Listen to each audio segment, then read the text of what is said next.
Hello all.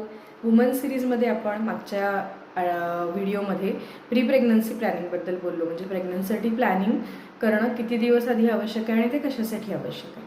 आता जसं सांगितलं मी, साधारण 3 महिने आधी तुम्हाला प्रेग्नन्सी प्लॅन करायच्या आधी तुम्हाला तयारी सुरुवात करायला लागते. आता याच्यामध्ये मी टेस्ट सांगितल्या, सगळ्या गोष्टी सांगितल्या. तर आज आपण स्पेसिफिकली फूडबद्दल बोलतो आणि काही हॅबिट्सबद्दल बोलतो. कुठले फूड घ्यायचे, त्याचे फायदे काय आणि कुठले फूड घ्यायचे नाही आणि त्याची कारणं काय. तर कुठले फूड घ्यायचे नाहीत हे आज आपण पहिल्यांदा बघतो.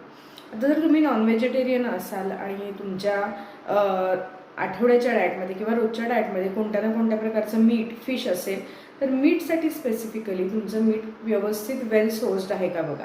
आता हे सतत सांगावं लागतं, कारण अनेक प्राण्यांना अनेक प्रकारचे हॉर्मोनल इंजेक्शन्स दिलेले असतात. त्यांचा टेक्स्चर, त्यांची क्वालिटी हे सगळं वाढवण्यासाठी किंवा त्यांची लॉन्जेटिव्हिटी वाढवण्यासाठी अनेक गोष्टी त्याच्यामध्ये पंप केलेल्या असतात. आणि असे हॉर्मोन्स जर त्या स्त्रीच्या शरीरामध्ये गेले तर तिचे स्वतःचे हॉर्मोन्स डिस्टर्ब होऊ शकतात. आणि ह्या गोष्टी आपल्याला प्रेग्नन्सीच्या आधी किंवा प्रेग्नन्सीमध्ये अजिबात नको आहेत.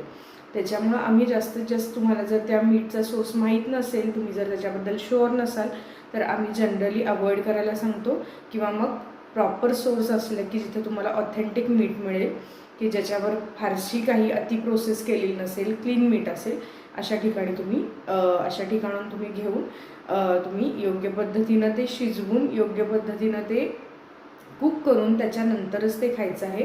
कारण त्याच्यामध्ये सुद्धा अनेक प्रकारचे वर्म्स असतात, अनेक प्रकारचे एग्ज असतात त्यांचे. आणि ते जर व्यवस्थित कुक केले गेले नाही तर ते ॲज इट इज तुमच्या शरीरामध्ये जातात आणि त्यांना एक नॅचरल वातावरण मिळतं फ्लरिश करण्यासाठी. आणि जे आपल्याला एरवी तर नकोच आहे, पण प्रेग्नन्सीच्या आधीचं प्लॅनिंगमध्ये तर अजिबात नको आहे. दुसरी गोष्ट आहे फिशच्या बाबतीत हाय मर्क्युरी फिश. आता तुम्हाला ऑनलाईन जर तुम्ही सर्च केलं तर कुठल्या फिशमध्ये मर्क्युरी लेवल जास्त असू शकतात हे तुम्हाला त्याच्यामधून माहिती मिळते.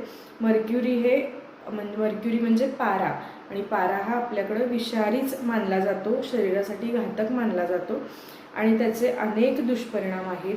मग ते त्या स्वतःच्या स्त्रीला सुद्धा त्याचे दुष्परिणाम आहेत आणि होऊ घातलेल्या बाळाला सुद्धा त्याचे दुष्परिणाम आहेत. त्यामुळे फिशचा सुद्धा सोर्स तुम्ही चांगल्या पद्धतीचे आहेत का हे बघूनच तुम्ही घ्या. आता पुढच्या अनेक वाईट सवयी म्हणजे सगळ्या प्रकारची व्यसनं, त्याच्यामध्ये अल्कोहोल आलं, सिगरेट आलं, सगळ्या प्रकारचे कॅफेन आले, सगळ्या प्रकारचे सॉफ्ट ड्रिंक्स आले की जे तुम्हाला स्टिम्युलेट करत आहेत, सडनली तुम्हाला शुगर प्रोव्हाइड करत आहेत.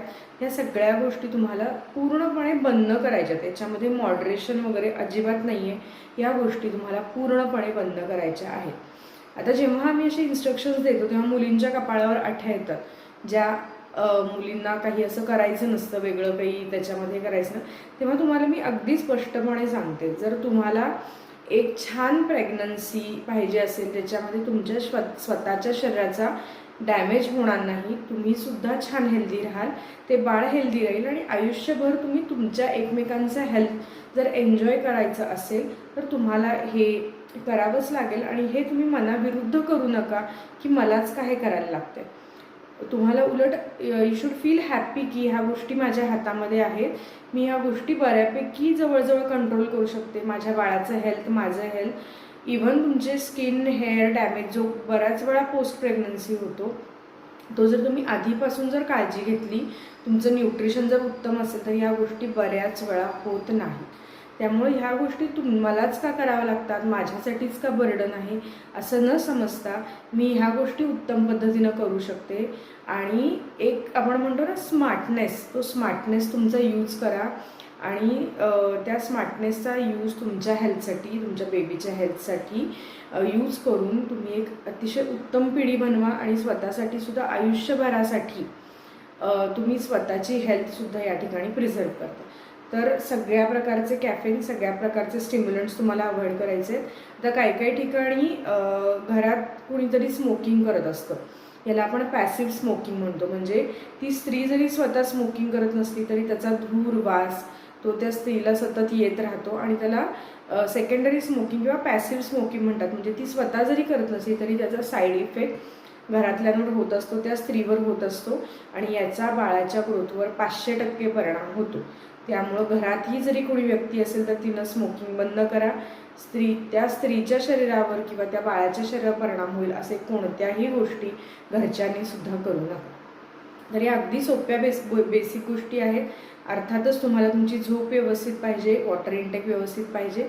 वजन खूप वाढलं असेल तर वजन कमी करूनच तुम्ही बाळाला जन्म द्या, ते तुमच्यासाठी सुद्धा खूप छान असेल आणि त्या बाळासाठी सुद्धा खूप छान असेल. तुम्हाला काही स्पेसिफिक आजार असतील, थायरॉईड इश्यू असेल, दुसरे काही इश्यू असतील, लगेच डॉक्टरना भेटा. सगळ्या गोष्टी पूर्णपणे व्यवस्थित मॅनेज होतात, अगदी नॉर्मल होतात आणि त्याच्यानंतर तुम्ही छान प्रेग्नन्सी प्लॅन करा.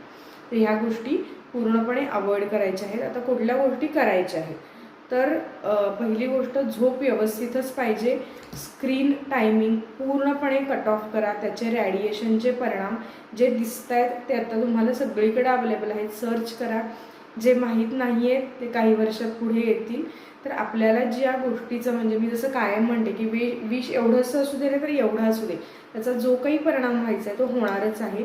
त्यामुळे आपल्याला माहिती ही गोष्ट वाईट आहे, ही गोष्ट खराब आहे, तर त्या गोष्टीचा आत्तापासून सवय लावा की ती मी गोष्ट अवॉइड करणार आहे. तर स्क्रीन टाईम पूर्ण कट ऑफ करा. मोठ्या स्क्रीनचा वापर करा, जसं मी अनेक वेळा सांगते. मग टी व्ही असेल, लॅपटॉप असेल, तोही काही अंतरावर, योग्य अंतरावर ठेवून त्याचा वापर करा.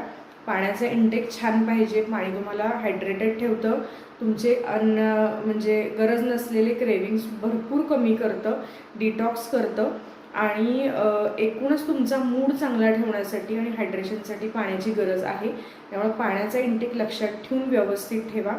घरात जर काही अँझायटी, स्ट्रेस किंवा त्या कपलमध्ये सुद्धा जर काही अँझायटी, स्ट्रेस असेल तर ते जे त्याची कारणं आहेत ती बोलून, किंवा घरात जर काही प्रॉब्लेम असेल तर ते बोलून सॉल्व करण्याचा प्रयत्न करा. सॉल्व होत नसतील तर काउन्सिलरला भेटा, त्याच्यामध्ये काही चुकीचं नाही आहे.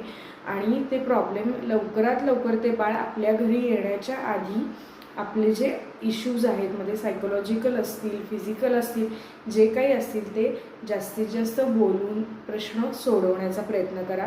कारण नंतर ह्या छोट्या छोट्या गोष्टींचा त्या स्त्रीवर आणि त्या बाळावर खूप परिणाम दिसून येतो. आता जेवताना काय घ्यायचं आहे, अगदी सोपी गोष्ट, रंगीत ताट पाहिजे.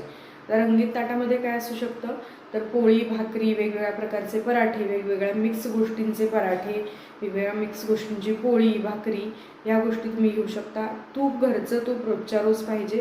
ताक, दही जे भरपूर छान प्रोटीन देतं, प्रोबायोटिक्स देतं, प्रीबायोटिक्स देतं, त्याच्यानंतर B12 देतं. रोजच्या आहारामध्ये दही, ताक छान पाहिजे. कोशिंबिरी भरपूर पाहिजेत, प्रॉपर दही घातलेल्या, फोडणी घातलेल्या कोशिंबिरी. रोजच्या जेवणामध्ये 2 प्रकारच्या भाज्या किंवा 1 प्रकारची भाजी आणि 1 प्रकारची कडधान्याची भरपूर उसळ पाहिजे. लिंबू, कोकम, चिंच या तिन्हीपैकी कशाच तरी वापर अन्नामध्ये पाहिजे. आता या सगळ्या गोष्टी काय करतात, एकतर तुम्हाला छान जेवणाचं सॅटिस्फॅक्शन देतात. पुन्हा पुन्हा मी सांगते की ह्या व्यवस्थित जर गोष्टी घेतल्या गेल्या, पोटभर जर अन्न व्यवस्थित असेल, जे तुम्हाला छान न्यूट्रिशन देतं, छान सॅटिस्फॅक्शन देतं आणि शरीराला स्लो अमाऊंट ऑफ एनर्जी हळूहळू रिलीज करत राहतं, असं जे फूड असतं ते तुम्हाला क्रेविंग्सपासून वाचवतं. आणि क्रेविंग्समुळेच बऱ्याच वेळा इन्शुलिन रेजिस्टन्स डेव्हलप होतो. क्रेविंग्समुळेच बऱ्याच वेळा अननेसेसरी गोष्टी खाल्ल्या जातात, वजन वाढतं आणि थायरॉईड, डायबिटीज यासारख्या ज्या बॉर्डरलाईन गोष्टी आहेत त्या दिसायला लागतात. त्यामुळे फूडकडं अगदी व्यवस्थित लक्ष द्या. रोज 1-2 प्रकारची फळं जी लोकल असतील, फ्रेश असतील अशी कोणतीही घ्या. फळं खावा, सालीसकट खाण्याचा प्रयत्न करा. ज्यूस अजिबात घेऊच नका. फळ जसं आहे तसं नॅचरल फॉर्ममध्ये खावा. आणि जर तुमच्या लक्षात येत नसेल की काय खावं आणि काय नाही, तर जितकं नॅचरल फॉर्ममध्ये आपल्याला फूड, म्हणजे आता समजा दोडके आणले, दोडक्याची भाजी केली आणि खाल्ली, ह्याच्यामध्ये फारसं काही प्रोसेसिंग नाही आहे. तर ज्याच्यामध्ये कमीत कमी प्रोसेसिंग होईल आणि कमीत कमी म्हणजे शेल्फ लाईफ असेल, म्हणजे आज आणलं आणि आज बनवलं की ह्याच्यामध्ये खूप दिवस, 15-15 दिवस आपण स्टोअर करून ठेवत नाही आहे. अशा सोप्या गोष्टी जर तुम्ही लक्षात ठेवल्या की हे मला करायचं आहे, तर तुमचं डाएट हे खूप सोपं होऊन जाईल. या स्त्रीला याच्यामध्ये फोलेटची गरज असते, B12ची गरज असते आणि आयर्नची भरपूर गरज असते. तर फोलेटमध्ये तुम्हाला अगदी हिरव्यागार ज्या भाज्या असतात त्या, अंड्यामध्ये खूप छान पद्धतीचं फोलेट असतं, तर ह्या गोष्टी तुम्ही तुमच्या डेली डाएटमध्ये इन्क्लूड करू शकता. तुमचे जर ब्लड रिपोर्ट केले असतील तर तुम्हाला छान एखादं मल्टीविटॅमिन सप्लिमेंट दिलं जातं की जे सकाळच्या वेळी घ्यायचं आहे. आणि आयर्न वाढवण्यासाठी, कारण आयनची खूप जास्त गरज असते प्रेग्नन्सीमध्ये, आणि बाळ आणि आईमध्ये ते डिवाईड होतं. त्याच्यामुळं मग बऱ्याच स्त्रियांचं आयन खूप कमी होतं नंतर. तर ते आधीपासून जर तुमचं ऑन हायर लेवल असेल तर त्याचा तुम्हाला नंतर खूप छान फायदा होतो. तर आयन कशामुळं वाढतं, तर सगळ्या लाल रंगाच्या ज्या गोष्टी असतात, मग त्याच्यामध्ये बीट आलं, डाळिंब आलं, टोमॅटो आला, गाजर आलं, त्याच्यानंतर काळे मनुके आले, काळे द्राक्ष आली, तर खजूर आला, की ज्या रेड डार्क ब्राऊन या शेडमध्ये असतात, या सगळ्या गोष्टी आल्या. याच्यामध्ये भरपूर आयन असतं. ब्रोकोलीमध्ये छान आयन असतं. तर तुम्ही सर्च करू शकता ऑनलाईन की आयन कशामध्ये छान असतं. आणि आयन सप्लिमेंट जर तुम्हाला दिलं असेल, किंवा आयन जर तुम्ही कुठलीही गोष्ट खात असाल, समजा तुम्ही काळे मनुके भिजवून आणि अंजीर भिजवून खायला तुम्हाला सांगितले की तुम्हाला, किंवा तुम्ही खायला सुरुवात केली आहे, तर लक्षात ठेवा कुठलीही आयनची गोष्ट, आयन असलेली गोष्ट ही रिकाम्या पोटी घ्यायची आहे. आयन ॲब्सॉर्ब व्हायसाठी ॲसिडिक मीडिया लागतो. म्हणजे तुमचं पोट रिकामं असताना जेव्हा पोटातलं ॲसिड असतं आणि त्याच्यावर तुम्ही आयन घेता, तेव्हा ती गोष्ट 100% ॲब्सॉर्ब केली जाते. आयन आणि कॅल्शियम कधीही एकत्र घ्यायचं नाही आहे. म्हणजे आयन असलेली गोष्ट दुधाबरोबर घेतली तर त्याचं ॲब्सॉर्प्शन कमी येतं. तर या सगळ्या गोष्टी तुमच्या डॉक्टरांशी बोलून घ्या आणि मस्त छान खावा प्या. आणि हेच जे रुटीन आहे ते तुम्ही पूर्ण प्रेग्नन्सीमध्ये कंटिन्यू केलं तर इतकी सुंदर प्रेग्नन्सी, जसं मी पिरियड्सच्या बाबतीत म्हणाले की पिरियड्स ही अगदी नॅचरल गोष्ट आहे, त्याच्यामध्ये काही त्रासदायक नाही, तशीच प्रेग्नन्सी ही अतिशय नॅचरल गोष्ट आहे. फक्त याच्यामध्ये आपण आपल्या नेक्स्ट जनरेशनला ह्या जगामध्ये आणतो आणि त्याला आपण जसं नंतर बेस्ट देण्याचा प्रयत्न करतो, तर ते येण्याच्या आधीच आपण आपल्याकडून जे बेस्ट द्यायचा प्रयत्न करायचा आहे, तेच हे प्री प्रेग्नन्सी प्लॅनिंग आहे. की माझं बाळ येण्याच्या आधी मी त्याला न्यूट्रिशन थ्रू त्याचं बेस्ट त्याला कसं मिळेल याचा मी देण्याचा प्रयत्न करते. ठीक आहे, तर ह्या सगळ्या गोष्टी सुरू करा.